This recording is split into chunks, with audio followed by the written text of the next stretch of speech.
Hi, I'm Rain Wilcox, Director of Operations with Conveyance Marketing Group, and today we're going to talk about automation with Hubspot, where to find automations, how to work through them, and what types of automations are there for you to use. Automations are there to make your life easier and to make your workday go quicker. We can automate different things from internal emails, drip campaigns to new contacts, and even remind ourselves things that we need to get done in the future. Deals can be automated. There's a whole world of automation out there that HubSpot has created to help you work better. First, we're going to start with where to find the automations. Go to the Automations hub and select Workflows. Workflows are the main tool of automation. Workflows are where everything's going to live, and we can build out different things to support any marketing activities or sales activities you might have. Once you're in your workflows, you'll see your full list of workflows here on the left with different types, dates, descriptions, anything that you might need at a quick glance. To create a new workflow, it's as easy as clicking Create Workflow and selecting. From scratch, starting all the way from the very bottom of the process that you want to set up, or from a template. HubSpot has plenty of templates to start with. You can see just how many we've got.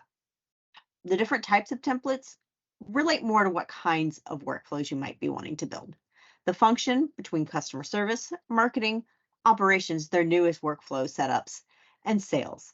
Different objectives are also included in their template styles. So we have converting leads, following up with those leads, gathering insights on what types of information are your leads interested in or what are making them move towards the bottom of the funnel, nurturing the relationships with your contacts, promoting something, maybe a new sell or a new ebook that you have coming out, and sharing meeting details, making sure that everybody who needs to be part of the meeting or part of an event with the contact is aware of what's happening.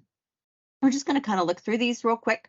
Some of my favorite are in the automations hubs. I prefer being able to work with all kinds of information on the back end, but a lot of people find different nuggets of information within these hubs to help support them. Let's pick out a marketing template to start with. At this point, you can see there's plenty of things to choose from. Telling contact owners when a lead interacts with your website, sending re-engagement emails. These are plenty of things that you might find yourself wanting to do on your to-do task list week to week with all of your contacts to keep them moving through your marketing funnel. Let's see. Send a 4-part drip campaign. If you're not sure how many emails you want to start or what the process should be, this is a great place to start. Sending a welcome email to a new customer, to a new blog subscriber. Sending an email when a form is submitted. This is the one I'm going to choose today. We'll choose it. And we can see here, when we choose this, send an email series from when a form is submitted. HubSpot already tries to assign and set up plenty of information for us to understand what we need. It creates the trigger enrollments. When you use a from scratch workflow, these are things you'll have to set yourself. But from the templates, they set it up and get it ready to go for you to start. They give you an idea of the different things that you might need to set up. So sending an email needs one change. We'll walk through these real quick to see. I'm also going to add a couple of other things that I would like to see different on the form, on this email series when a form is submitted. So starting trigger, first we need to actually add the email. And we'll come over here, choose an email. And my first email is right here, ready to go. When I hover over, I can see a quick preview of what I wanted. And there we go. It's as easy as that to connect the email.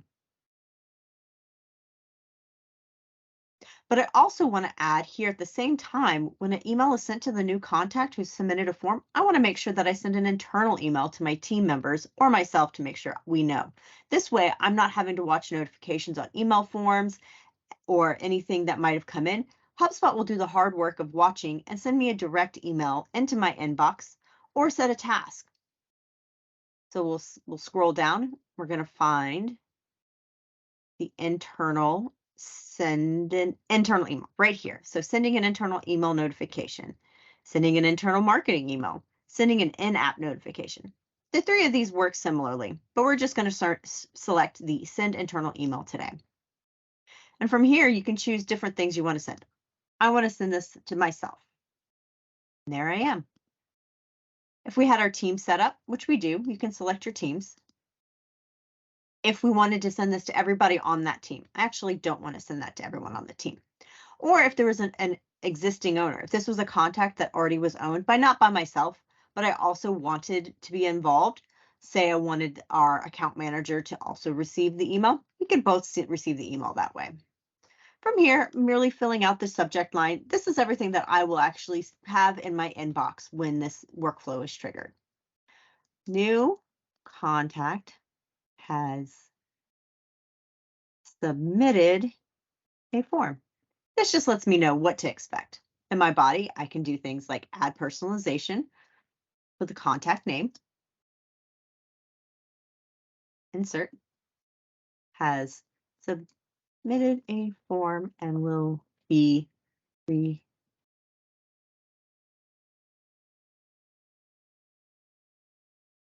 receiving the drip campaign.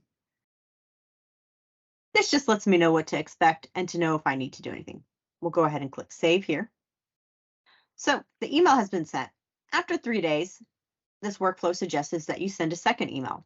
I don't currently have a second email created to go with this workflow. So you could just could add this email again or clone this email and make any modifications that you need to make in the email. I'm going to go ahead and just link it so you can see what it looks like when you have 2 emails.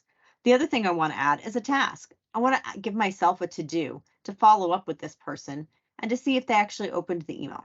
So we'll look here on our sidebar to find the action we want to select. Couldn't find it right off, so I went ahead and just started typing task in. And there we go, create a task.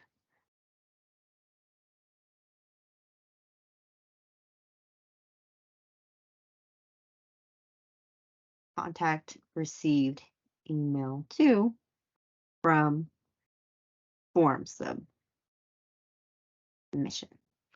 So this way, I will understand what my task is. This is the title of the task. This is the type of task you can set up. You can have it be an email. So this is going to remind me to email that person, to call that person, set it to do, use Sales Navigator for connecting a request or email. I'm going to go ahead and select to do. This is just going to remind me that after a few days, I'm going to need to do something. 3 days, and at 8 a.m., I'm going to be reminded to check if contact opened email 2 from the drip. I can associate any other records if I wanted to make sure their company was associated. I can add the task to a shared queue. Currently don't have any shared queues set up, but it's an option. I can set the priority. If I feel like this is a high, medium, or low, depending on what kind of task, things like meetings, missed meetings could be set as high. Follow-up emails could be set as low if they're high funnel like this. And then in medium, if you've had a meeting and you need to remind yourself to reach out and thank the person or the contact for their time, I'll go ahead and make it medium. And even though I know this is for me right now, I'm going to go ahead and select an existing owner of the contact or specific user.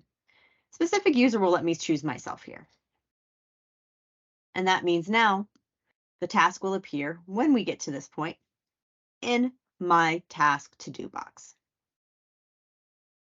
And that's a quick way to set up a workflow and make the automation work for you.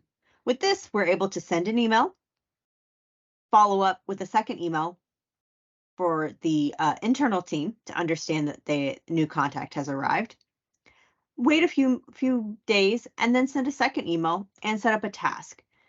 This right here takes 3 things off your to-do list and puts them straight into HubSpot so HubSpot can do the hard work for you. And that's really how you make the hard work of watching everything from notifications to email opens and clicks in HubSpot work for you and not you work for HubSpot. This way, you know that it's all automated and ready to flow for you. There's tons of different things you can do with automation. This is merely one tiny piece of it. You can do different things of switching contact properties when somebody makes purchases or signs up for different events. If they engage in content and you find that they're downloading lots of content. That's a great opportunity to create a workflow that either sends them new content or sends their information internally to your sales team to reach out. There's so many different things you can do with HubSpot workflows and automation. It's really up to you and just what kind of business support you need. Thank you so much for your time.